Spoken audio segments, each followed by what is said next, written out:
Aujourd'hui, donc, comme vous le savez, d'après le calendrier lunaire, le nôtre, on était le 14 Adar Aleph.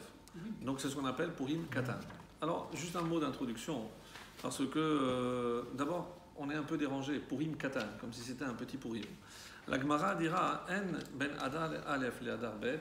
La seule différence qu'il y a entre Adar Aleph et Adar Bet, c'est Kriyat Megillah et Mishloach Manot. C'est-à-dire les mitzvot de Purim. Autrement dit, qu'est-ce que ça veut dire? Pourquoi la Gemara s'exprime de cette façon-là? Surtout, qui a été rajouté, le 1 ou le 2? C'est toute la question. Parce que normalement, et c'est c'est grâce, on va dire, à Nissan, parce qu'il y a un impératif que ça tombe toujours au printemps. Donc il est impossible de laisser un décalage trop se prolonger. On avait expliqué que ce mois, c'est ce qu'on appelle la Shana Me'uberet. En français, on a l'habitude de dire embolismique. Me'uberet, en hébreu, c'est aussi enceinte. Puisque c'est comme si elle avait quelque chose en plus, un mois entier en plus. Donc, Adar est le dernier mois de l'année, toujours d'après la Torah. Donc Nissan est le premier mois, et Adar donc étant le dernier, c'est le 12e. Donc si je rajoute après Adar, donc Adar 2. Donc lequel est rajouté? Logiquement, c'est le dernier, le 13e. Or, et c'est assez étonnant, toutes les fêtes et tous les événements sont décalés à Adar Bet. C'est comme si on mettait entre parenthèses le Adar Aleph. Oui, surtout qu'on n'a rien fait de spécial. Aujourd'hui, ni aucune mitzvah. Ni Alanissim, ni rien. Rien du tout. La seule chose, et c'est vrai, on n'a pas rajouté, mais on a supprimé les Tachanonim. Alors, je dis souvent, pourquoi chaque fois qu'on a une date un peu particulière, on supprime les Tachanonim? C'est le cas pour Rosh Chodesh, évidemment Shabbat, Yom Tov, fête et demi-fête. Pourquoi? Parce que tous ces jours-là sont liés à la notion de simcha, de joie.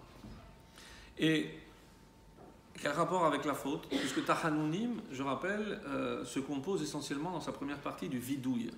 Vidouille, c'est lorsqu'on se penche et on dit Hacham bagadnu. Donc on confesse nos fautes. On se confesse devant Akadosh Baruch Hu, évidemment. Donc je le précise. C'est mieux de dire expier parce que. Non, vidouille, levadot, c'est confesser. C'est vrai que ça nous dérange, mais c'est pas parce qu'on nous dérange, parce que d'autres nous ont piqué ça aussi. Ouais, mais vidouille, levadot, c'est une vraie confession. Hein. Vidouille, c'est une confession. C'est pas une expiation. Expiation, c'est kapara. C'est kapara. Alors, et pour quelle raison donc on ne pourrait pas, on supprime cette partie-là? Parce que la faute, le fait qu'on ait fauté, évidemment, va nous mettre dans un état de tristesse. Et comme c'est la joie, il ne faut rien faire ou rien dire qui puisse ternir ou émousser, on va dire, notre joie. Donc, on supprime. S'il y avait eu un enterrement aujourd'hui, évidemment, on ne va pas le repousser, puisqu'il y a une obligation de faire au plus vite. Mais il n'y a pas d'oraison funèbre. Puisque l'oraison funèbre, évidemment, va nous attrister, puisque plus on va vanter les qualités de la personne qui nous a quittés, plus on va se rendre compte du manque. Donc, c'est pour ça qu'on supprime l'oraison funèbre, bien que, évidemment, on va faire l'inhumation. Donc, on ne se rend pas au cimetière, par exemple, on ne jeûne pas. Donc, il y a quand même cette notion de simcha. Et ce qui est étonnant, puisqu'on avait dit Mishenichnas Ada, c'est une citation donc, de la Gemara, Mishenichnas Ada, Marbim Besimcha. Mais cette citation, en tout cas ce que je viens de dire maintenant, c'est la fin de la citation. Ah bon? Oui. Comment commence la citation? Je ne sais pas si c'est Rav Yehuda, je ne me rappelle plus. Qu'est-ce qu'il dit? De même que lorsque le mois de Av rentre, on est Memaed Besimcha, Mishen Nichnas Adar, Marmin Besimcha. C'est-à-dire qu'il a fallu faire un parallèle entre Av et Adar. Je ne comprends pas. Ce n'est pas parce qu'on s'attriste en Av que je me réjouis à Adar. Pourquoi, demandera la Gemara, on doit se réjouir plus en Adar? Le reste du temps, non. C'est parce que là-bas, on a commencé à voir les miracles. C'est vrai que ce n'est pas le 14 où on a célébré, mais déjà depuis le début du mois, on a vu l'issue favorable du peuple juif, on a commencé à voir les miracles. Mais je vous pose une question. Ces miracles ne sont pas plus visibles en Nissan? en Nissan, bah oui, il y a eu Pessah. Bah, Il y a eu Les 10 plaies, Ouais. l'ouverture de la mer Rouge, c'est incomparable au niveau des miracles. mais On a eu le quand, vote. il y a eu, il y a eu la mort de... Des premiers-nés. Non, pas la mort des premiers-nés, la mort de Haman. Il y a... Non, il y a c'est pas voulu ça qui nous tuer- réjouit plus. Rappelez-vous, on avait souvent dit Bin Pol Oivecha Altisma. C'est pas parce que tu vois tomber ton ennemi qu'on doit se réjouir. Donc là, c'est pour que l'on comprenne que la joie, la simcha, la réjouissance ne doit pas provenir de la chute de notre ennemi.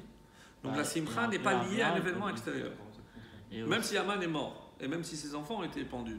Mais ma question n'est pas là. Ma question est, si je dis que Hadar, je dois me réjouir parce que j'ai vu les miracles, la question s'impose d'elle-même. Mais les miracles sont plus impressionnants à Nissan qu'en Hadar. Par exemple, et les premiers miracles à Hadar et les miracles suivants à Nissan. Oui, mais c'est pas ma question, toujours pas ma question. Ah, Ma question, c'est de la même façon que j'ai dit que je dois me réjouir le mois de Hadar parce que je vois les miracles, ben, si c'est ça la réponse, si c'est la raison pour laquelle je dois me réjouir, parce que je vois les miracles, mais les miracles sont plus grands en Nissan, donc je dois me réjouir encore plus alors en Nissan. Surtout qu'en Nissan, il n'y a pas marqué qu'il faut se réjouir. Mais en Nissan, il y a quand même 4/5 du peuple juif qui est resté. C'est ce que je pensais qu'il allait dire, la mort des 4/5, donc ça vient nous attrister, ou la mort des Égyptiens dans la mer Rouge, qui d'ailleurs on ne dit pas le Hallel complet à ce moment-là. Il y a des événements qui sont venus, on aurait pu dire oui, mais il y a aussi des morts à Purim, en tout cas chez les ennemis, chez Haman, ses enfants, tous les... Et le Vaudor Mais- Il y a le veau d'or. et le Ça, rapport. on va revenir au veau d'or, ne t'inquiète pas, c'est prévu. Ah ouais. Mais Bon. puisque c'était vraiment le 14 Hadar, je voulais vraiment faire une petite réflexion à ce propos et après on fera le pont avec notre paracha, parce qu'on doit dire un petit mot sur la paracha. Alors, la question est la suivante, c'est que la sortie d'Égypte, c'était un événement unique. Les miracles, c'était certainement des miracles. Mais, comme je viens de le dire, c'était des miracles uniques. C'est pas quelque chose qui est donné à tout un chacun, même le plus grand des prophètes. Yecheskel ben Bouzi n'a pas vu ce que la servante a vu. C'est dire si le niveau de vision à ce moment-là était exceptionnel. Donc ça, c'est vraiment unique. C'est pas notre quotidien. Notre quotidien, c'est Purim. Pourquoi ? Parce qu'à Purim, lorsque je lis la Megillah, je peux parfaitement dire c'est un concours de circonstances. Mordechai était au bon moment, au bon endroit, il a entendu le complot. Vashti, heureusement qu'elle a énervé, comme ça elle a été exécutée, elle a laissé la place à Esther qui sera choisie parmi toutes les candidates à Miss Perse. Le soir où ça nous arrangeait, eh ben, il a été frappé d'insomnie, notre roi Achashvérosh, etc., etc. Donc véritablement, tellement de circonstances, je peux tout attribuer au hasard. Alors, C'était moins éloquent, oui, moins visible, moins visible. exactement. Mais, et pourquoi la véritable joie, c'est Hadar et pas Nissan ? Lorsque que c'est visible, c'est tellement clair que la preuve, on va le voir avec le veau d'or. Vous vous rendez compte, si tu m'avais dit 40 ans après la sortie d'Égypte et le don de la Torah, ils ont fait la Avodah Zarah quand ils sont entrés en Israël. Bon, ça fait 40 ans, donc c'est dans les oubliettes. Mais 40 jours après, tu viens de voir tous les miracles que Dieu te fait. Tu vois Moshe descendre avec les pierres. Pas encore, parce que justement, il était en retard. Parce qu'il était là. Mais enfin, Vayered Hashem al Har. Tu sens la présence de Dieu, tu tournes, Moshe tourne le dos, et allez hop, on s'éclate. C'est incompréhensible. Incompréhensible. Malgré toutes les explications qu'on a données, qu'on donnera et qu'on continuera à donner année après année, mais ça nous perturbera, parce que c'est perturbant. Je veux dire. Surtout qu'on appelle cette génération d'or des A, la génération de la sagesse. Donc nous à côté, on reviendra donc sur cette question d'idolâtrie, mais pas avant d'avoir éclairci ce point de 14 Hadar. Donc c'est vrai, pourquoi tout est repoussé à Hadar 2 ? C'est-à-dire c'est Hadar 2 qui est le vrai, et donc c'est Hadar 1 qui est rajouté finalement. Donc il est inséré. On avait expliqué, rappelez-vous, que pour que le compte soit exact, donc on rajoute 7 fois Hadar 2 dans un cycle de 19 ans. D'accord? Pour que ce soit clair.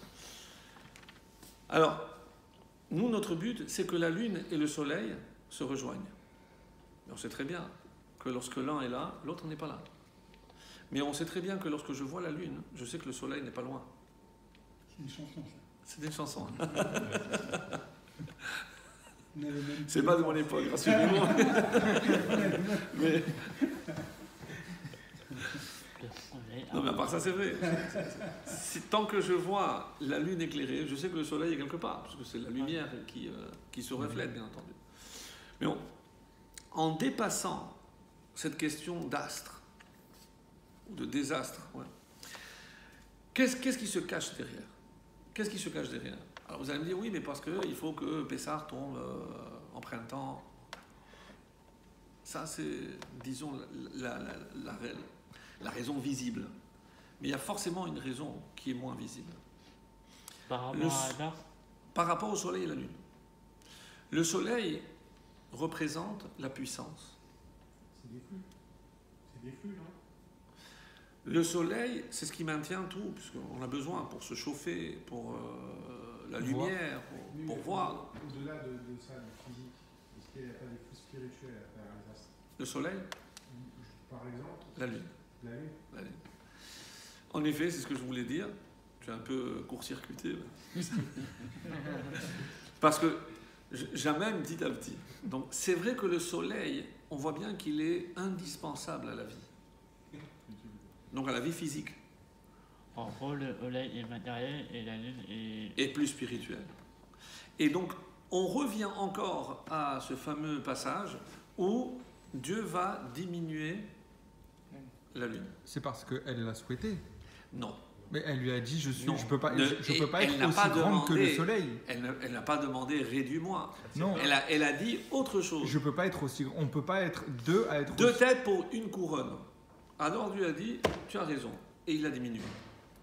Bon, c'est évidemment, si vous pouviez imaginer tous les secrets qui sont cachés là-dedans, puisque tout ce qui est représenté ou assimilé à la Lune va être diminué.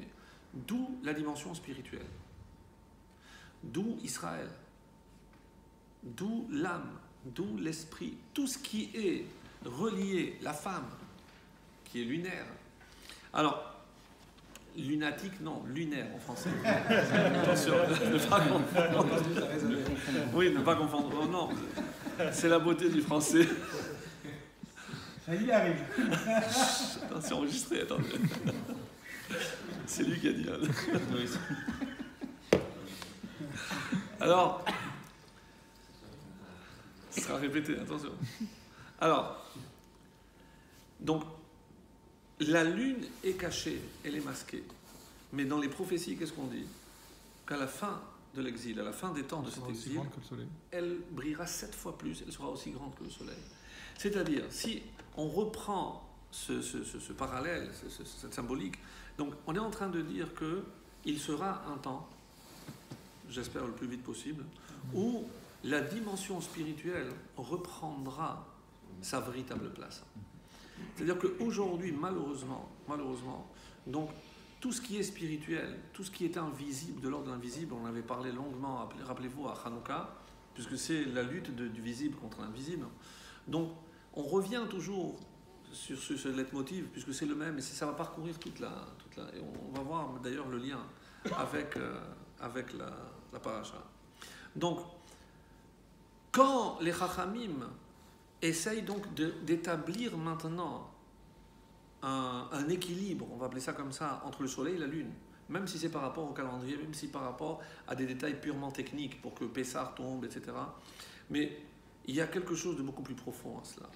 C'est-à-dire, c'est que dans ce monde visible, dans ce monde de soleil, dans ce monde de ce qui est tellement matériel, donc introduire la notion, la dimension spirituelle est très difficile. Est très difficile. Et pour cause. C'est ce qu'on va appeler l'idolâtrie.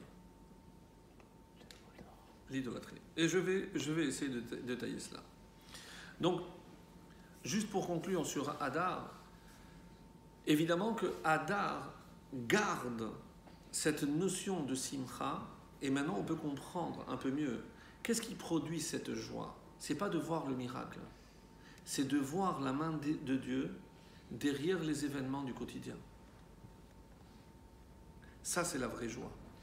Rappelez-vous qu'on avait dit En simcha gedola ke'atarat sefekot. Donc, le pire, c'est de douter. Mais douter de quoi? Que c'est Hachem qui dirige les événements. Et vous savez, je vous donne un exemple simple. Quelqu'un tombe malade. La première réaction, quel est le meilleur médecin? Est-ce que c'est un manque de émouna? C'est de l'idolâtrie. Ah, c'est un peu fort, excusez-moi, monsieur le rabbin, c'est un peu fort, vous allez un peu fort. De chercher un médecin, c'est de... Non, Mais non, de savoir qui est le non. meilleur. De chercher le meilleur. Le meilleur. Alors attendez, c'est légitime. Je veux dire, imagine que mon fils, Ras de Shalom, c'est évident qu'on va aller chercher le meilleur. Oui, mais je ne suis pas en train de dire, c'est ce qu'on appelle la ishtadlut. Évidemment qu'on doit le faire. On doit le faire. Parce que en somme prima la messe. On ne peut pas compter sur le miracle, c'est une règle ça aussi. Mais alors, où est-ce que je bascule dans la Avodah Zara? Lorsque je mets toute ma confiance en l'homme, en la médecine, en mon pouvoir, en ma sagesse, en ma force, mon intelligence, mon diplôme, mon savoir-faire. Ça, c'est la Avodah Zara. Donc c'est... Mais quand il y a on un peut choix entre deux médecins, on peut se dire qu'on ne met pas toute notre confiance sur un plutôt que sur l'autre. Je ne suis pas en train de dire prenons le pire, parce que comme ça, Hachem, tu vois, je te fais confiance. Je sais que c'est pour des semblants, donc on va s'arranger. J'ai du mal à comprendre que c'est de l'idolâtrie. Oui, mais c'est pour ça que je vais détailler. Ça, j'ai juste... Oui, mais c'est pour ça que... Non, ce soir, je vais bousculer un petit peu. Non, mais chaque chose en son temps. Sinon, vous allez partir avant la fin. Donc, non, mais laissez-moi y arriver progressivement. Non, un peu de suspense, quand même. Alors, donc, que représente donc le mois de Hadar? Et je n'ai pas besoin, parce que Mishenirnas Hadar, si c'est lié à Purim, Purim c'est le 14 ou le 15. Et pourquoi dès le début je suis déjà en train de me réjouir? Parce que si je vais célébrer Purim, c'est parce que j'ai réussi à voir la main de Dieu à travers la nature et les événements naturels. Comment Dieu nous l'a prouvé? Parce qu'il a pris un texte où son nom n'apparaît pas une seule fois et il a dit voilà, ça fait partie de la Bible. Il n'y a même pas le nom de Dieu.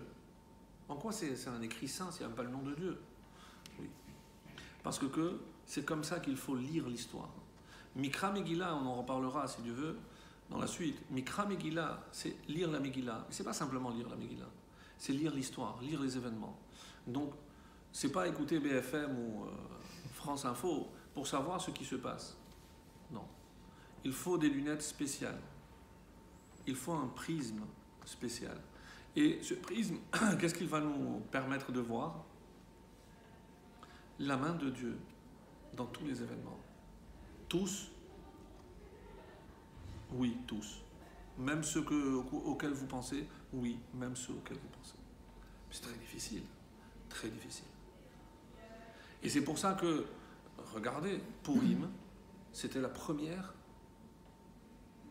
tentative de solution finale. Ni plus ni moins.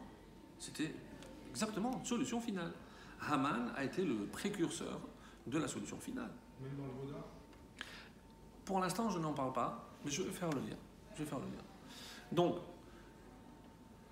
oui, Hadar Aleph a évidemment la même joie. Et même s'il n'y a pas, qu'est-ce que les Chachamim veulent dire? Il n'y a pas les mitzvot. Mais la notion de joie est aussi intense Hadar Aleph que Hadar Bet. Il n'y a aucune différence au niveau de la joie, au niveau de la vraie simcha, entre Hadar Aleph et Hadar Bet. Et ça, c'est très important. Alors, et pourquoi j'ai besoin de me baser sur Av, sur la destruction du temple? Parce que, évidemment, on s'attriste, on a l'obligation de s'attrister Av, parce qu'on a perdu le temple. Mais qu'est-ce qu'on a perdu? Des murs, de l'or. Qu'est-ce qu'on a perdu? La Shekhinah, c'est-à-dire cette possibilité, si le doute me saisissait, j'allais faire un petit tour du côté du Beth Hamikdash, et en regardant les miracles au quotidien là-bas, aujourd'hui, si je suis assailli par ce doute, où je vais? Chez mon psy, chez mon rabbin, peut-être. Mais vous comprenez, c'est ça ce qu'on a perdu. C'est-à-dire, avant, même si à l'extérieur c'était moins visible, mais le temple restait comme un trésor de présence divine. C'est ça ce qu'on a perdu. Donc ça, on a une raison de s'attrister, parce que c'est ça qu'on a perdu. Mais d'un autre côté, c'est pas parce qu'on a perdu le temple que la présence divine a disparu entièrement. Et Purim est le pendant. Vous comprenez le parallèle? C'est magnifique. C'est-à-dire, de la même façon que tu t'attristes, tu as des raisons, mais attention, Purim vient pour rééquilibrer cette perte. Et c'est en cela que Purim est sans aucun doute, comme les Chachamim disent, et pourquoi je pousse à Adar Bet, Somchim Geoula le Geoula. C'est parce que comme ça, je vais juxtaposer une délivrance à une autre délivrance. La délivrance, oui, Purim est appelée une délivrance, c'est appelé une Geoula. Même si les miracles n'étaient certainement pas aussi prodigieux que Nissan. Mais Geoula, ça c'est une Geoula, et ça aussi c'est une Geoula. Et comme c'est le dernier mois de l'année, et que nous nous préparons à notre Geoula, donc c'est Purim qui nous prépare plus à la Geoula que Pessah lui-même.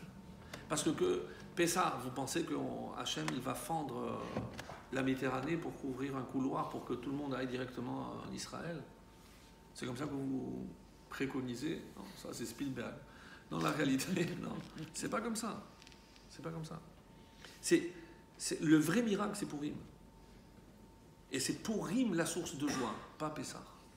Parce que c'est en sachant que malgré tout, et même lorsqu'il s'occulte, Hachem est toujours là. C'est pour ça que c'est assimilé à la lune. Parce que la lune, on ne la voit pas. Et même il y a des nuits où elle termine où elle commence, on ne la voit pas. Mais on sait qu'elle est là. On sait qu'elle est là. C'est la raison aussi pour laquelle, lorsqu'on fait Birkat Alevana tous les mois, David Melech Israël, Chai Vekayam. David est toujours là. Ah mais on ne voit pas. Où est le roi d'Israël? Qu'est-ce que ça veut dire? Chai, il est vivant. Kayam, il existe. Mais il est où? Il est là. De la même façon que la lune est occultée, et c'est pour ça que toute la marloquette, vous savez pourquoi on commence Birkat Alevana le 7? Parce que là on commence à vraiment voir, chaud 15. Après, comme elle est décroissante, non, on prend. C'est pour ça que c'est la fête qui restera. Oui. Oui. Oui. Alors, pour revenir maintenant à notre paracha. Ce qui est très étonnant, c'est la conséquence de la faute du veau d'or. La faute en elle-même, elle nécessite évidemment un approfondissement, une compréhension, mais qui sommes-nous à côté de cette génération pour imaginer un tant soit peu qu'on puisse comprendre quoi que ce soit à ce qui s'est passé. Mais bon, c'est notre devoir de comprendre. Juste répéter ce que les Chachamim disent, que la faute du veau d'or est au peuple juif, ce que la faute de Adam est à l'humanité. Donc il y a forcément un lien. Et si dans l'une des fautes, la première, il y a eu des conséquences, dans la deuxième, il y a obligatoirement aussi des conséquences. Malheureusement. Alors, les Chachamim se poseront une question intéressante. Lorsque Moshe a brisé les tables, elles étaient trop lourdes, elles sont tombées. Je ne rentre pas dans les détails des midrashim, ça vous lirez tout seul. Mais les Chachamim posent la question, comment elles se sont brisées? Comment elles sont brisées? En 1000 morceaux, 14, 12, c'est quoi la question? C'est quoi la question?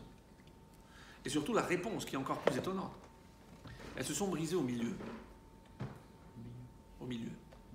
C'est pareil. Il y avait deux tables. Donc il y avait 5 à droite et 5 à gauche. Ouais. Donc si je dis au milieu, donc il y avait au final il y avait quoi? 4 morceaux. Ah.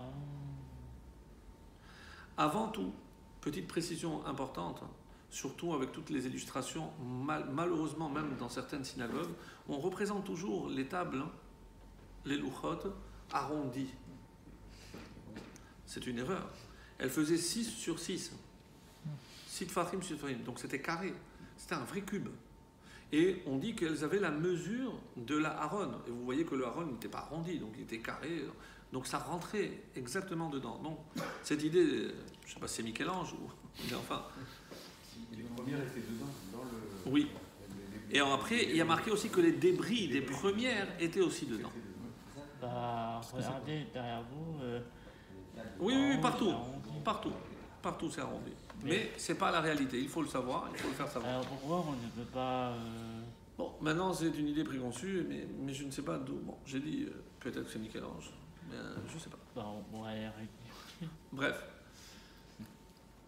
La réponse, évidemment, déjà, la question, il faut comprendre ce que les Chachamim veulent savoir.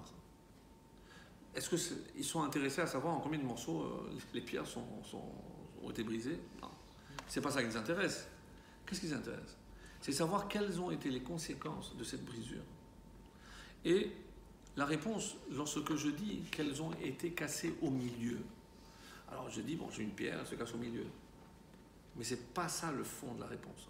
Ah, c'est pareil, le spirituel de gauche avec le Droite. de droite, pardon, avec le sociétal de gauche. Donc Avec tout le le monde sait que il y a deux pierres. Celle de droite, c'est Ben Adam Lamakom, ce qu'on appelle les religieux. Donc, mais c'est le vrai sens du terme. Religieux vient de religa. Religa, c'est relier, ce qui relie l'homme à Dieu. Donc c'est ça la religion. Et à gauche, c'est Ben Adam Lachavero. Donc les idéalistes à droite et les gauchistes, les humanistes à gauche. Que veut dire que les tables se sont cassées au milieu? C'est-à-dire qu'il y a une brisure, une rupture. Comment ça se traduit cette rupture? Oui. Ça veut dire qu'aujourd'hui, je peux avoir un religieux, excusez-moi pour le gros mot, un religieux qui mange strictement kasher, qui fait scrupuleusement Shabbat, mais c'est un arnaqueur, c'est un grossier personnage avec son épouse, c'est un... Comment on peut concilier une vie religieuse avec un comportement aussi inconvenant pour rester propre, alors que c'est la même Torah qui te demande aussi de te comporter avec ton prochain? De la même façon, on aura des hommes très bien pensants, très intellectuels, très élevés, tout ce que vous voulez, mais pas une once de religion de dimension spirituelle. Ça n'a rien à voir. On peut être un... Oui, c'est plus compréhensible. Je peux être un homme, je ne fais de mal à personne, mais c'est aussi aberrant l'un que l'autre. Ça, c'est l'âme, ça, c'est le corps, ça, c'est la matière, ça, c'est l'esprit. Oui, mais quelque part, l'homme qui réfléchit peut venir dans l'autre côté. Alors que dans l'autre cas, ce n'est pas le cas. Oh, intéressant ce que vous dites. Voilà. Vous pensez que celui qui est à gauche peut rejoindre la droite, Oui. Plus facilement que mais ceux de l'inverse. droite ne rejoignent pas la gauche. Oui.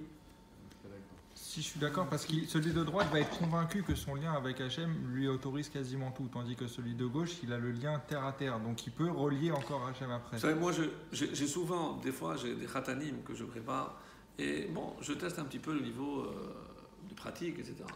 Et j'ai toujours la même question. Non, mais on mange kasher, mais à la maison. Je lui dis, alors il faudra que vous me donniez le secret. Il me dit quoi? Je dis, mais comment vous changez d'estomac à l'intérieur, à l'extérieur? Comment vous faites? Alors, ça nous fait rire. Mais maintenant, je donne l'exemple d'autre côté. Comment on peut faire tellement attention à tout ce qui rentre cachère, strictement, les tampons, Et pas ce qui sort. et pas ce qui sort? Mais c'est la même bouche. C'est la même bouche. C'est aussi ridicule l'un que l'autre. Je vous ai démontré que c'est pas pire l'un que l'autre. Vous comprenez ce que je veux dire? Oui. Mais c'est vrai. Pourquoi? Parce que nous, on ne fait pas de la shonara. Il y a différents pécheurs, mais À part certains qui ne parlent pas. Même si on tient sa langue, on a beaucoup de mal. C'est beaucoup. Très difficile. Très difficile. Très difficile. Très difficile. Même si il faudrait faire un jeûne de la parole permanent. C'est malheureux, mais c'est ça. On parlait que de choses, pas spirituelles, mais indispensables. Indispensables.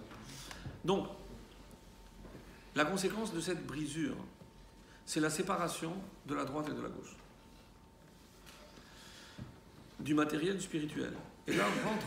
Là, excuse-moi, il y a quelque chose que je ne comprends pas. Ça s'est cassé. S'il y a une seule chose que tu ne comprends pas, c'est magnifique. Enfin, pas une seule chose, il y a quelque chose. Il y a, le but du peuple juif, c'est élever le matériel, enfin mettre du spirituel dans le matériel. C'est un peu ça. On peut le dire comme ça. On peut le dire comme ça. Donc, quand on a reçu la Torah, c'était ce but. Il n'y avait pas encore cette séparation.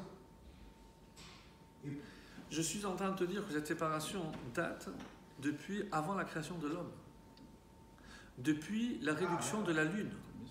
Donc c'était inéluctable. C'était déjà prévisible, si tu préfères. Pas déterminé, j'aime pas ce mot, mais prévisible, oui. Que Adam allait fauter, c'était presque une évidence. donc ça devait arriver. Ça, bien sûr, ça devait Cette arriver. table était trop spirituelle pour Mais c'était les seuls vrais. Moi, je n'ai pas le niveau. Écoutez, je n'ai pas le niveau parce que chacun doit rester à sa vraie place. Mais chez Virat al-Luchot, comme ça on l'appelle, la brisure des tables, c'est à assimiler avec une notion extrêmement élevée kabbalistique qu'on trouve dans la Chassidoute et autres. Chez Virat Hakelim. Chez Virat Hakelim, c'est la brisure des ustensiles, des vases. À quoi ça fait allusion? Donc, je ne vais pas expliquer, c'est pas la prétention. Mais Expression. avant la création de notre monde, il y avait deux concepts. Un spirituel, c'est toujours le même principe, et un matériel. Un qui s'appelle or et l'autre keli. C'est le keli, vase, le récipient, et or, la lumière. Mais tout ce que Dieu a créé, il a créé selon ce modèle. Comment je peux savoir quel est le keli, par exemple, pour capter des énergies à Pessah? Puisque Abraham a fait des matzot pour recevoir ses invités. Il savait déjà qu'il y avait cette énergie. Et il a compris que pour capter ces énergies, c'était la matzah. Ça, c'est rond, comme une parabole. Mais ça ne suffit pas de capter l'énergie. Il faut aussi ingérer cette énergie. C'est pour ça qu'on mange la matzah. Tu comprends? Donc, la matzah, finalement, ici, joue le rôle de keli. Et cette énergie invisible, c'est or, c'est la lumière. D'ailleurs, combien de matzot on met à Pessah? 3. Nous, les séfarades, on a un petit napperon où on a 3 compartiments. Et des fois, dans certains napperons, il y a marqué à quoi correspond chacun des 3. Non. Oui, il y a une Kohen, Ah oui, Cohen. Lévi, Israël. C'est laquelle qu'on coupe en deux? C'est la deuxième, c'est Lévi. Pourquoi? Parce que la tribu de Lévi a été coupée en deux, Kohanim et Léviim. C'est une explication. Et qu'est-ce que vous remarquez? Je viens de dire que la matzah, c'est le Keli. Mais Kohen, Lévi, Israël, si je prends les initiales, Kohen, Lévi, Israël, ça forme Keli. Ça veut dire que Kohen, Lévi, Israël, c'est le peuple juif. Le peuple juif est le Keli de la lumière divine. Il faut être à la hauteur. Il faut être à la hauteur. Donc, comment expliquer que Dieu a créé des vases qui étaient incapables de résister à la lumière divine? Ça fait partie des choses extrêmement profondes. Mais il y a une conséquence. Donc, ces vases n'ont pas supporté cette lumière et donc ils sont brisés. Ils sont brisés. De cette brisure est né notre monde. Donc nous sommes là pour faire quoi? Réparer les vases. Réparer les vases. Qui est similaire à réparer la faute. Exactement. Et donc toutes les fautes, en passant par celle de Adam, par celle de la génération de Hénor qui ont commencé à faire de l'idolâtrie, par la faute du veau d'or, c'est la conséquence. Mais nous, on est là pour réparer. C'est comme ça que le rabbi disait, quand est-ce que le Mashiach viendra? C'est lorsque on aura recollé le morceau. Mais bon, il l'a dit de manière un peu plus profonde. Il a dit lorsque on pourra mettre la lumière du Tohu, c'est la lumière de la création, dans les Kélim du Tikkun, de notre monde. Et là, on aura tout réparé. Vous comprenez que notre travail, et c'est pour ça que les mitzvot consistent en quoi? Regardez toutes les mitzvot. Ont toute une base matérielle. Un Sefer Torah, c'est de la peau. C'est de la peau. Je prends le loula, c'est des branches, c'est des herbes. Je dois faire une souka, qu'est-ce que je prends? Des branchages. Les mitzvot les plus importantes, je les fais toujours avec un support matériel. Je suis en train de réparer des kélim. Parce que ce n'est pas tout ce qui est Kéli ici dans ce monde. Je montre que oui, il peut y avoir de la lumière même dans le plus bas. Même dans le niveau les plus bas. On avait parlé pour les habits du Kohen, comment il avait, il essayait d'élever tous les niveaux de la création. Et ça, c'est notre rôle. Ouais. Ça, c'est notre rôle. Et c'est pour ça que, évidemment, on pourrait dire, mais enfin, je ne comprends pas. Si c'est Moshe qui n'est pas là, Moshe n'est pas là, alors remplace Moshe. Va voir Aaron et dit, écoute, ton frère n'est pas là, tu prends les commandes. C'est plus logique. Mais lui a voulu attendre, mais les sorciers. Enfin, il y en a qui alors lui, il voulait gagner du temps, c'est pour ça. Eux aussi portaient des habits, ils avaient de l'ordre, mais allez chercher les femmes. D'ailleurs, ce serait peut-être à l'origine de ce qu'on dit que les hommes n'ont pas l'habitude de porter des bijoux. Ça vient de là. Mais qui a dit Hachem? Il a dit ton peuple. Et c'est à Moïse. Oui, en parlant du Erevra. D'accord. Donc en fait, ce n'est pas le peuple réellement qui est sorti, ce sont les âmes qui, elles, ont voulu s'assimiler, qui ont commis le... Non, c'est le peuple que Moïse a voulu... Le Erevra, on parle du Erevra. Oui. Pourquoi? Qu'est-ce qui est marqué dans la paracha quand ils ont terminé le veau? C'est curieux d'ailleurs. Bon, parce qu'on dit qu'ils ont reproduit ce à quoi ils avaient été habitués pendant 200 ans. Donc c'était le bélier, le mouton. Donc pour eux, c'était une divinité. Il y a une autre explication à ça, c'est que Mira avait volé la planche avec marqué... La planche, le camia, voilà, où il y avait marqué le nom Aléchour, etc. Qui avait confectionné, certains prétendent que le pharaon, voyant qu'il n'allait pas pouvoir les attraper, il a infiltré, il a envoyé... D'où cette notion aussi de convertis qui peuvent s'avérer finalement être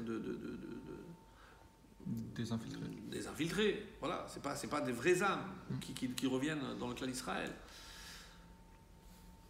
Mais ce que je ne peux pas dire, c'est que c'est une raison suffisante pour refuser toute conversion. Ça, c'est pas possible. Qui a fait de Moshe ce qu'il est? Deux femmes qui les deux étaient converties. Tzipora, sa femme, et Bithia. C'est pas lui qui va repousser.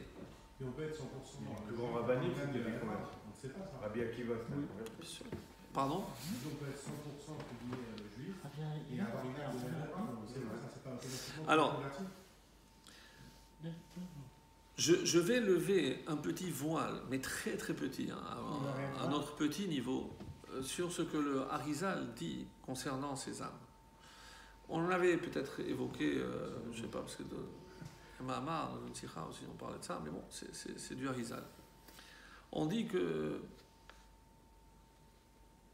au début de la création, le début de Bereshit, Ve'haaretz haïta tohu vabohu ve'choshech al penei tehom. Rappelez-vous ce qu'on avait dit. Ve'haaretz, et la terre était. Certains disent à quoi ça fait allusion, puisque dès qu'on parle au début de la Torah, on dit Eretz, c'est Eretz Misraïm. Ve'haaretz, c'est l'exil d'Égypte. Haïta, ça a été, ça c'est fini. Après, Tohu, Bavel. Bohu, Paras et Madaï. Ve'chosher, obscurité, c'est Yavan, la Grèce. Al penei tehom, l'abîme, c'est Édom, le plus long, 2000 ans. Et après, qu'est-ce qui a marqué? Ve'ruach Elokim, merachefet al penei hamayim. Et l'esprit, je traduis tel que c'est la convention, et l'esprit de Dieu planait sur la surface de l'eau. Un verset qui ne veut rien dire. Comprenez-vous quelque chose? La terre était tohu-bohu. C'était le chaos. Dieu a créé le désordre. Obscurité. Bon, je veux bien, il n'y a pas de lumière. Mais quel besoin de me dire qu'il y a une obscurité? L'abîme. L'abîme de quoi? Il n'y a rien. Et l'eau. Mais quoi? L'eau existait déjà? On ne comprend rien. Ne cherchez pas la traduction parce que Elle ne veut rien dire, cette traduction. Ça va? Alors, c'est pas que j'ai la prétention ni d'expliquer ni de corriger la traduction, c'est pas mon but. Mais les Chachamim disent Ruach Elokim, c'est qui? Ruach Shel Mashiach. Rucho Shel Mashiach. C'est l'esprit du Mashiach. Et quel rapport? Pourquoi je dis ça que c'est Elokim? Nous, comment on traduit Elohim généralement? Dieu. C'est la rigueur, c'est ça. C'est la rigueur, c'est Dieu. C'est faux. Il y a une autre exception à ce mot Elohim, dans la Torah elle-même, pour désigner Les juges. bravo. Les juges sont appelés Elohim. Quel rapport? C'est pas des dieux parce qu'ils jugent, c'est pas des dieux. Non. Ah, parce qu'ils appliquent avec rigueur la loi. Est-ce qu'ils sont justes? Est-ce qu'ils sont justes? Ils appliquent la volonté divine, en quelque sorte. Mais Elohim, c'est toujours au pluriel. Et ça vient la racine du mot Elohim, ce qui est quelle? C'est la puissance. Elohim, c'est les forces, c'est la puissance. Et quelqu'un qui juge, il détient une certaine puissance. Parce qu'il peut exécuter quelqu'un, il peut condamner à mort quelqu'un. Mais c'est une puissance, de vie ou de mort sur quelqu'un, pas plus. Pas plus. Donc, Veruach Elokim, ici, de quoi on parle? C'est la puissance. Et c'est quoi? En quoi consiste cette puissance? Merachefet al penei Maïm. Maïm, on sait très bien que c'est une image qui désigne la Torah. Donc, le Mashiach plane, l'esprit plane sur la Torah. Mais pourquoi c'est pas dans la Torah? Ça devrait être dans la Torah, pas au-dessus de la Torah. Ou sur. Al-Péné, Péné, c'est pénible. On peut traduire aussi Pénim, Péné, dans l'intérieur. Oui, Panim. Mais pourquoi on appelle la face Panim? Parce que Pénim, c'est l'intériorité. Parce que le visage extérieur révèle l'intériorité. Donc Al-Péné Amaïm, c'est dans l'intériorité de la Torah. C'est pas à l'extérieur. Donc ça n'a rien à voir. Et c'est pour ça que le Harizal dit Merachefet. La racine du mot, si je prends la première et la dernière lettre, c'est Met. Et qu'est-ce qu'il reste? Rapah. Rapah, c'est Perach. C'est une fleur. Et dans le Zohar, c'est le Harizal qui l'explique, c'est la valeur numérique de Perach, c'est 288. À quoi ça correspond? Non. 288, c'est les âmes qui se sont perdues. Dur et brave. Et non, c'est pas faux. Mais Moshe, qui est aussi Minamayim Meshiteu, qu'est-ce qu'il a réussi à faire à Moshe? Il a récupéré Rav 202 et il manque 86. Et 86, c'est la valeur numérique de Hateva, qui veut dire aussi Elohim. Bon, qu'est-ce que ça veut dire? Le monde ne pourra pas atteindre sa plénitude tant qu'on n'aura pas récupéré ces 86 âmes perdues. Mais, donc il n'y a que 86 convertis? Non. 86, ce sont les essences d'âmes. C'est les âmes premières. Et ça, c'est après la faute de Adam, il y a 288 qui sont éparpillés.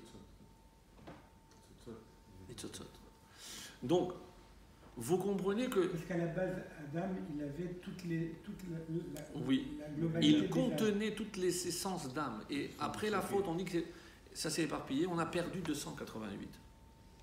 C'est comme ça qu'il a perdu son intensité de lumière. Oui.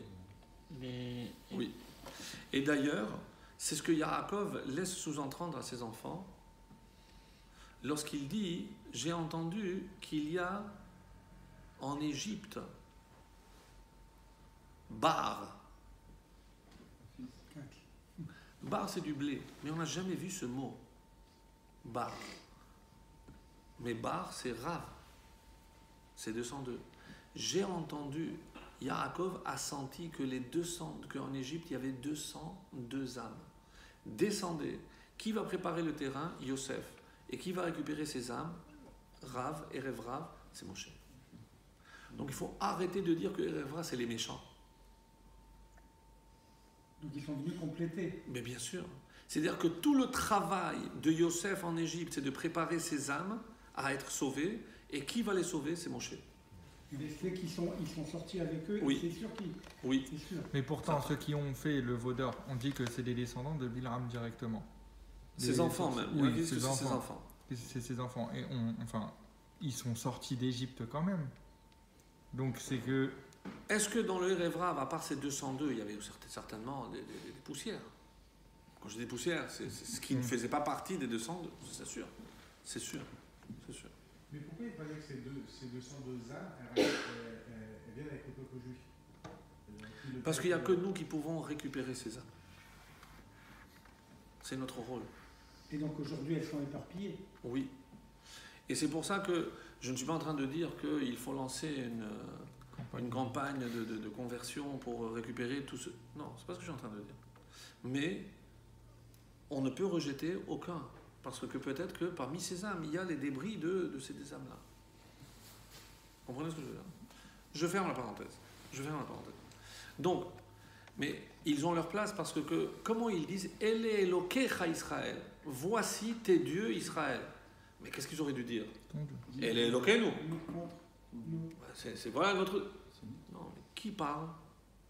C'est le Révra. Et il parle à qui? À Israël. Et le Lokecha. Voilà maintenant Israël, voilà tes dirigeants. C'est de là, d'ailleurs, qu'on déduit que c'est le Révra qui parle. Bon. Pour revenir à quelque chose de plus terre à terre, et par rapport à ce qu'on a dit avant, qui, je conçois, est très dérangeant. Quel était le besoin de ces hommes? Comme Rambam dira, d'une manière très simple, mais c'est son fils qui le dit en nom de son père. Rabbi Avraham ben le Rambam, le fils du Rambam qui s'appelle Rambam. Il dit, j'ai entendu au nom de mon père que comment expliquer que cette génération qui est sortie d'Égypte a pu faire le veau d'or? Et qu'est-ce qu'il répond d'une manière très simple? Pour nous apprendre qu'on ne peut pas changer la nature d'un homme aussi vite qu'on le croit. C'est pas parce qu'on voit un miracle qu'on va être métamorphosé. Ouais, mais ils n'étaient pas habitués à voir des choses surnaturelles.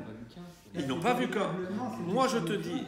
dis, maintenant, ceux qui ont vécu la guerre des 6 jours, il y avait combien? 7 pays contre Israël, 7 ou 8 en nombre. Mais c'était... Même d'après les statistiques, la probabilité qu'Israël ait une chance sur des milliards. Donc, c'était pas un miracle. Ceux qui ont vécu et qui ont vu, n'ont pas vu la main de Dieu, oui. Et le lendemain, ils ont vaincu leur occupation.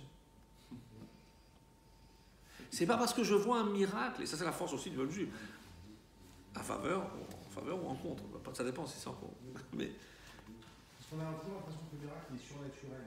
Alors que parfois il peut passer mais par la grandeur du peuple juif, c'est qu'il ne se laisse pas impressionner facilement. Mais là, il y a plusieurs Nous, on le voit ça plus comme un défaut, un inconvénient. Mais comment après avoir vu tout ce qu'ils ont vu?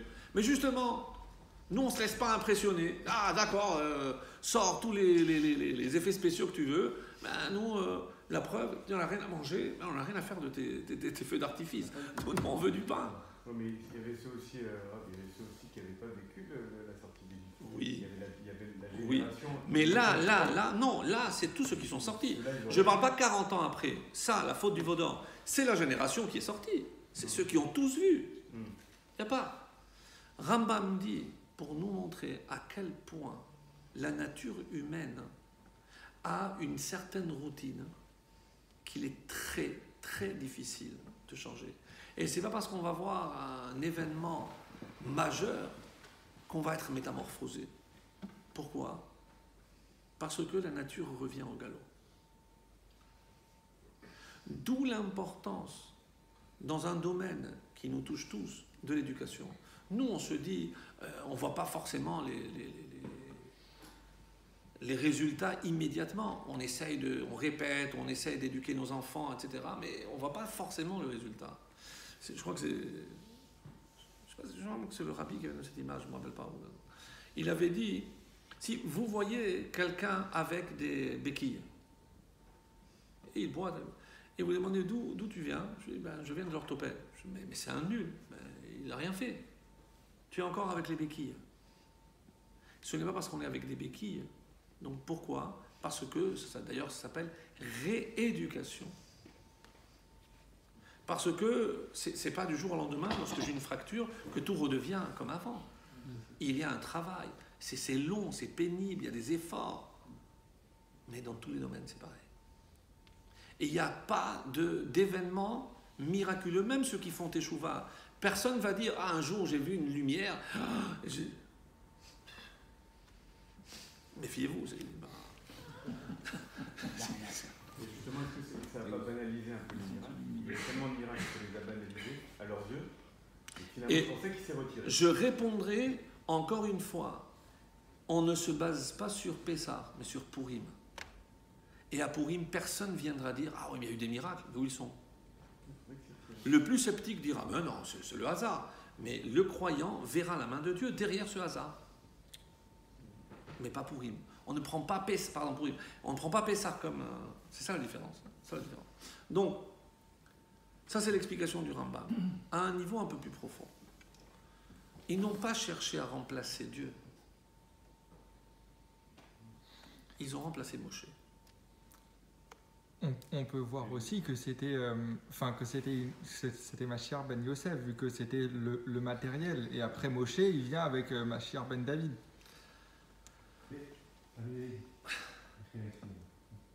Pourquoi vouloir remplacer le pardon dans l'idée alors que vous avez eu le choix? Pourquoi vouloir le remplacer par un statut? C'était ma question. Mais même pas Yoshua, si tout le monde ne l'accepte pas. Aaron, ils l'ont pratiqué 40 ans de plus que... Il s'est sauvé à 40 ans. Pendant 40 ans, Moshe disparaît de la circulation. On ne sait même pas ce qu'il est devenu. Mais en Égypte, après la tentative... Mais qui c'est qui a supporté tout le peuple? C'était Aaron. Et les gens vénéraient Aaron. C'est pour ça que le seul qui pouvait reprendre la situation en main, c'est Aaron. Et d'ailleurs, Hur, le fils de Myriam, tu vas me dire, mais ils l'ont massacré. Qui l'a tué? Oui, mais c'est justement parce qu'ils l'ont tué qu'il a pris peur. Non. C'est pas l'explication. J'aime pas cette explication. Parce que sinon, on ne peut pas imaginer qu'il a joué un rôle par peur de mourir. Mais quoi? Alors, mais ça fait partie des 3 fautes pour lesquelles je me laisse tuer plutôt que de transgresser. Alors si c'est de la Avodazara, alors je me laisse tuer. Et Aaron, quoi? Aaron, il n'a pas fait ça? C'est inconcevable. Inconcevable. Peut-être qu'il nous manque un passage. Non. Un chapitre, on dit.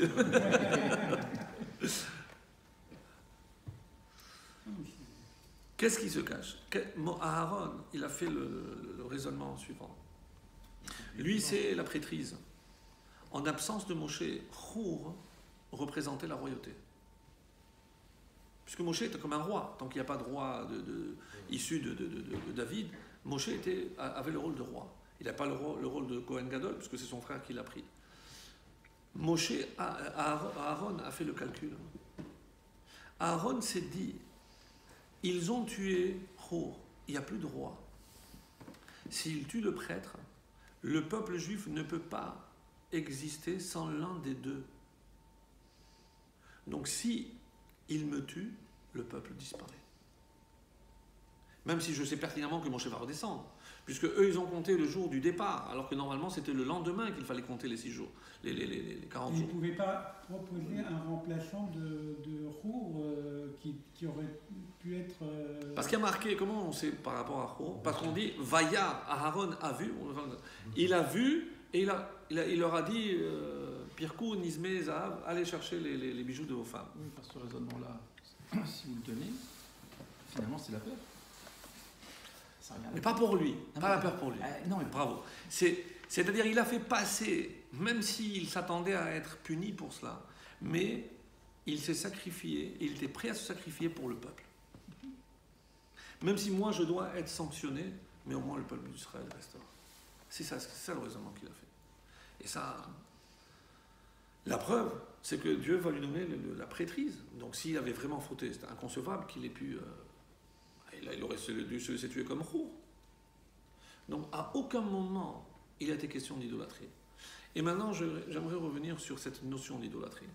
Parce que, aujourd'hui, très sincèrement, vous pensez que ce qui attire, ce qui risque d'attirer un juif, et lorsqu'on regarde les mises en garde aussi tellement nombreuses dans la Torah contre l'idolâtrie, on dit, mais aujourd'hui, qui c'est qui va aller bon, parce que 2 ou 3 juifs vont aller voir ce qui se passe chez les bouddhistes. C'est pour ça que toute la Torah, à qui elle s'adresse? C'est ça, non. Nous, aujourd'hui, on va aller commencer à sculpter, mettre... Je ne comprends pas. Oui, mais n'oubliez pas, Rav, que à l'époque de Ezra, ils ont prié pour que disparaisse le Yetzer Hara de la Avodah Zara.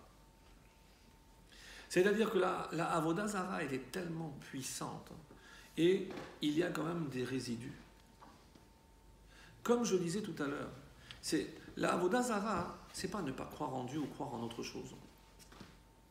Mais même comment elle a commencé, comme Rambam l'explique, en utilisant des intermédiaires. Non, je sais que c'est Dieu, mais bon, je préfère prendre un très bon médecin. C'est pas la Avodah Zara comme nous on l'imagine devant un Bouddha d'aller se prosterner. C'est pas de ça qu'on parle ici dans la Torah. C'est pas de ça qu'on parle. C'est associé en od milevado. Cette notion, lorsqu'elle est poussée à bout, il n'existe rien en dehors de lui. Quoi? Mais il y a des médecins, il faut... Oui, tu dois faire ce que tu dois faire. Mais ta confiance totale et pleine n'est que sur le Hachem. manque de Emouna, c'est considéré comme de la Avodah Zara. Bravo. Bravo. Bravo. C'est très dur. Alors on est tous...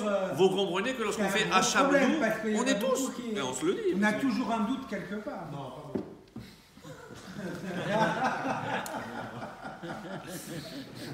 Non, mais c'est évident, il y a toujours les amis, c'est évident. Situation qui arrive.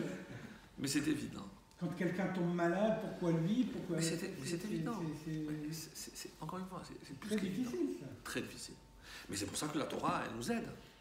C'est pour ça que le 3e temple qui est assimilé à Yaakov, qui représente quelle fête? Bravo. Sukkot. Et comment on appelle la Soukha dans le Zohar? Tzila d'Imhemnuta. C'est l'ombre de la Emouna. Yaakov représente la Emouna. C'est-à-dire que même avec Abraham, c'est Pessah, le premier temple n'a pas tenu.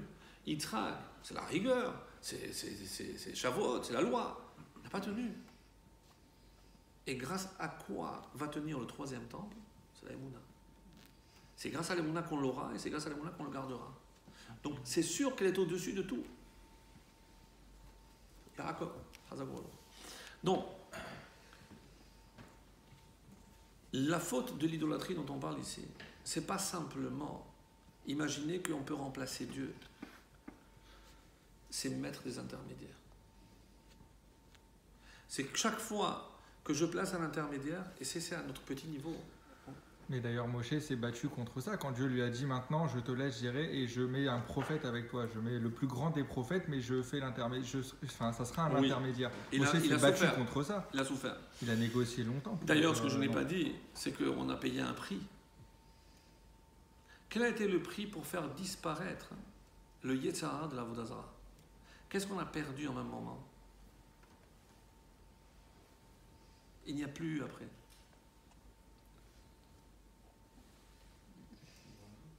À quel moment? J'ai pas compris.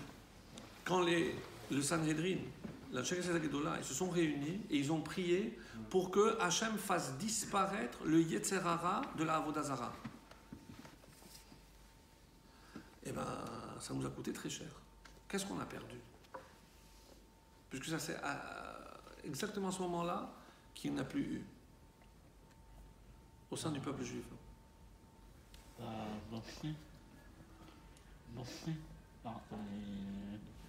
Non. La prophétie. On a perdu la prophétie. On a perdu la prophétie. La névoie. Hachem a dit, vous voulez? Très bien. C'est l'équilibre. Bravo. Zé leumat zé bar Elohim. Donc, il y avait cette force, mais il fallait aussi contrer la force par les Nevi'im. Les Nevi'im qui rappelaient la parole de Dieu. Donc, il était là toujours pour rééquilibrer. Ah, vous voulez perdre ça? Vous perdrez les Nevi'im. Et on n'a plus eu de prophète. On n'a plus eu de prophète. Mais Alors, Oui, mais ça a été remplacé. oui, Parce que les Chachamim. les Chachamim, je ne sais plus qui écrivait ça, mais c'est très bien dit. C'est-à-dire que les prophètes imposaient, alors que les sages proposaient. Très bien dit. C'est sans faire de jeu de mots. Mais un avis, il a une vision, il vient, il impose. Voilà, Dieu a dit ça. Ben, c'est tout, il n'y a pas de choix. Alors que les Chachamim, eux, ils proposent. Ils ne l'imposent pas. C'est pour ça qu'aujourd'hui, on ne peut pas imposer. On n'a pas la force d'imposer quoi que ce soit. Et même ce discours, ce type de discours où on impose, les gens ne sont pas sensibles à ce discours. Alors, je voudrais juste, pour entamer la conclusion... C'est Yahoo qui va faire le mondial. Oui, exactement. C'est le prophète des prophètes. Le prophète des prophètes. Qu'est-ce qui a entraîné? J'ai dit qu'il y avait un lien entre la faute de Adam Arishon et la faute du Vaudor. Qu'est-ce qui a été la cause de ce dérapage du peuple? Nombre de fois. La cause ou la conséquence? La cause. et voilà ici, c'était une histoire de timing. 32, chapitre 32. Ouais. Vayar Ha'am, le peuple a vu, Il y a eu 6 heures. qui Boshesh Moshe la Redet. Bachèche. Boshesh, les Chachamim disent, pour une question de 6 heures. Mais comment 6 heures. il va réussir en 6 heures? il n'est pas entré là ici. Il est bien en haut. Mais c'est pour ça qu'ils ont dit qu'il y avait des c'était sorciers. avec Donc les parmi les sorciers hommes, c'est eux qui ont la- fait. Et Micha qui a Micha jeté la plaque. Voilà. La plaque De Moshe. Il avait récupéré. Et Micha, il était idolâtre. C'est le seul qui était sorti avec une statue. Je me trompe pas. Comme je dis tout à l'heure, Vayar Aharon, Vayiven Misbeach. Aaron a vu et il a construit le Misbeach. Qu'est-ce qu'il a vu? On l'a dit, le cadavre de Ho. Alors ici, c'est un terme très rare, Boshesh. Et c'est pour nous dire que quelque part, il a manqué 6 heures. C'est pas la première fois que ça apparaît, et c'est le lien avec la faute de Adam. Juste avant les 6 jours, je crois. Dans la première page. Quand on décrit le Gan Eden,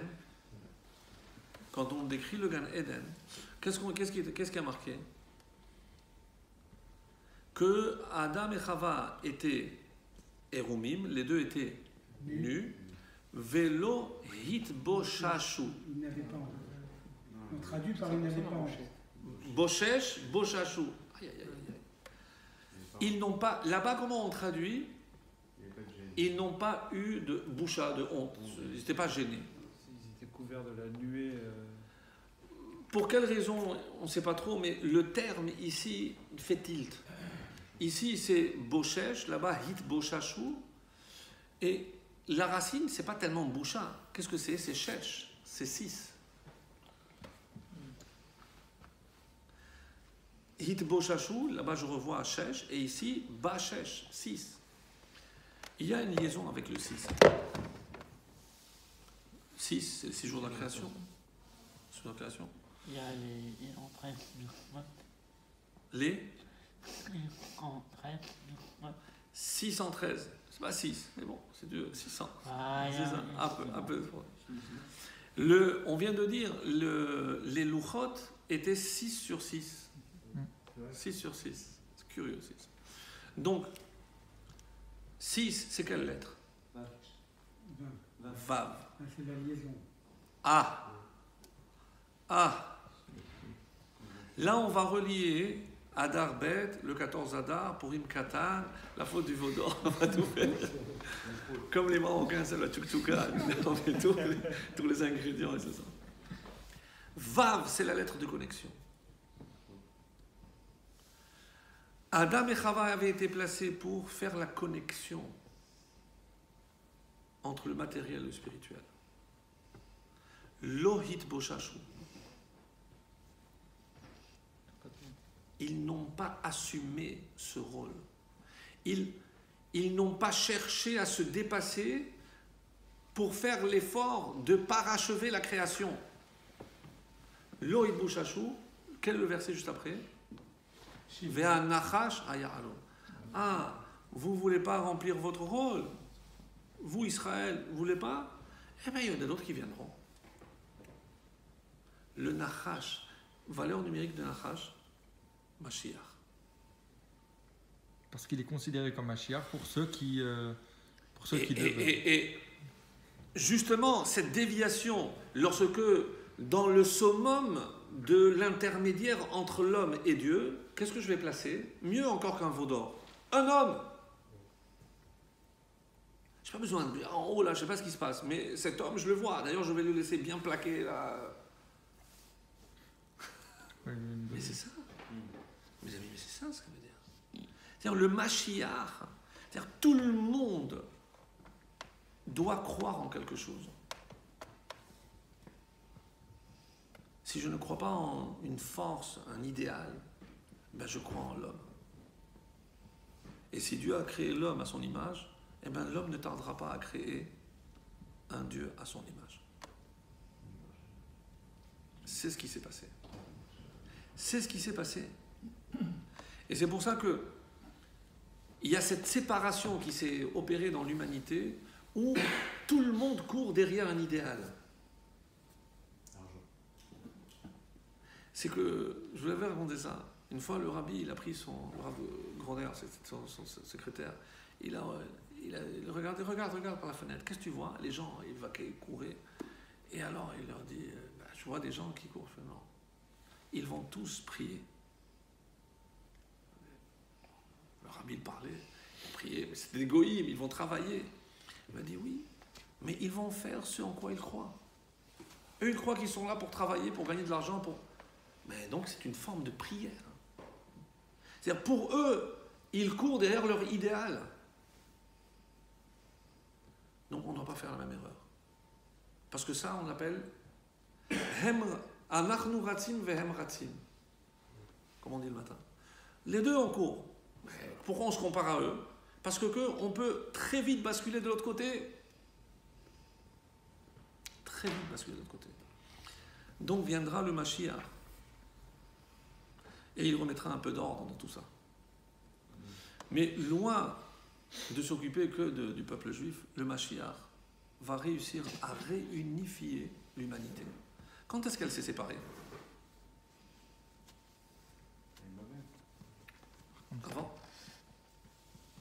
Avant Quand est-ce que l'humanité, je ne parle pas du peuple juif, l'humanité, elle s'est séparée? Ah, à la mort de... Babel? Non, avant. À la mort de entre A et Caïn et Hevel? Ouais. Ça aurait pu, c'est pas ça. Ah. Noach recommence une humanité. Il y avait 3 enfants, Shem, Ham et Yafet. Ils devaient, eux, à eux, représenter toute l'humanité. Pourtant, ils vont se séparer. Shem partira de son côté. Abraham descendra. Nous, après Ishmaël et Esav, c'est Shem.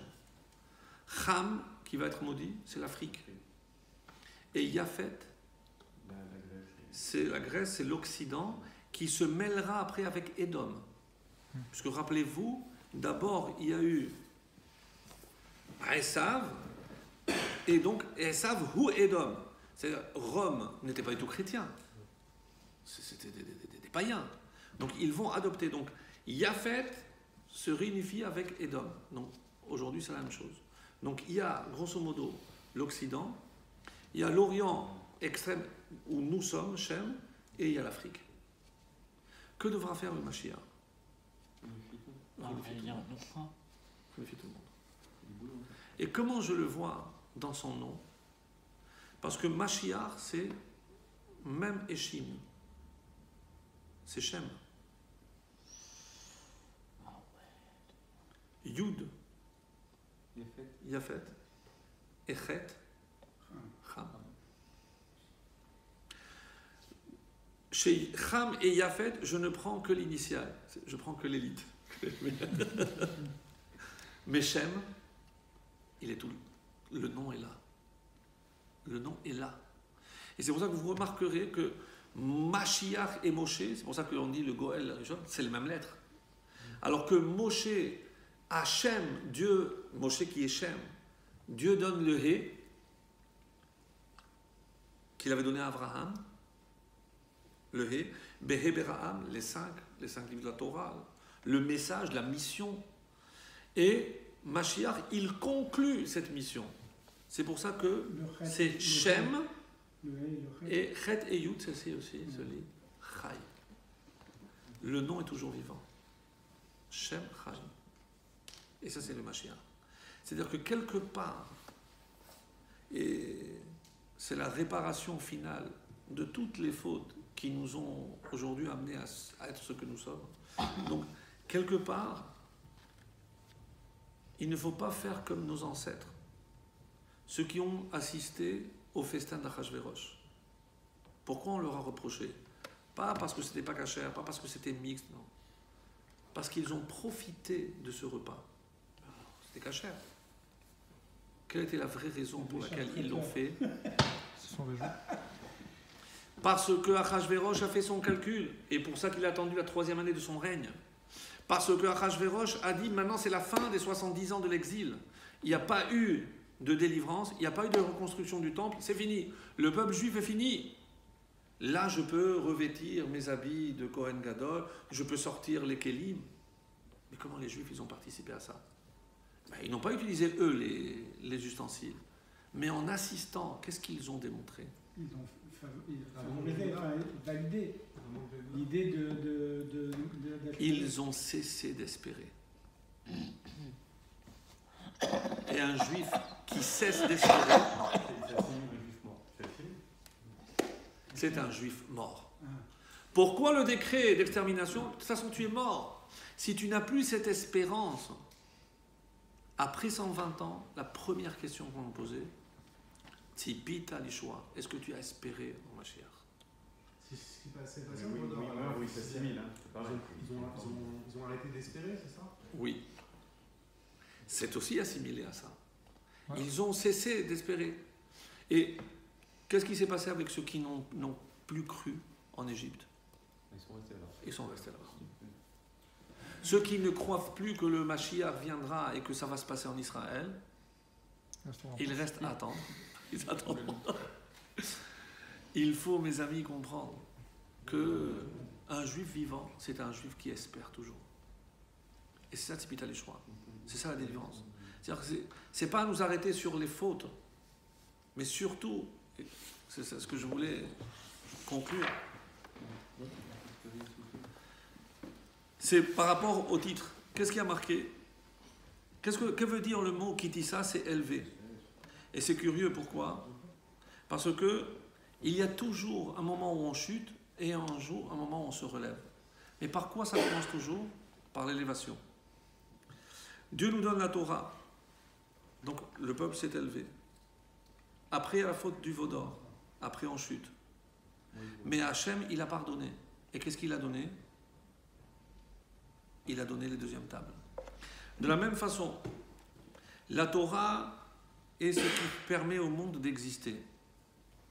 Malheureusement, après la destruction et l'occultation du divin, la Torah n'a plus sa place. Même chez nous, combien de juifs ont abandonné? Je ne parle même pas d'identité, mais la vraie vie. Et donc, Yerida Rouchanit. Ça, c'est la vraie chute, qui correspond à la faute du veau d'or. Et par quoi ça va se terminer? Par la venue du Mashiach. Et donc, et ça, c'est ce qui va, si Dieu veut, quitter ça. Lorsque Hachem élèvera la tête du peuple juif, ben Ezrat Hachem Bekarov Mamash. Amen.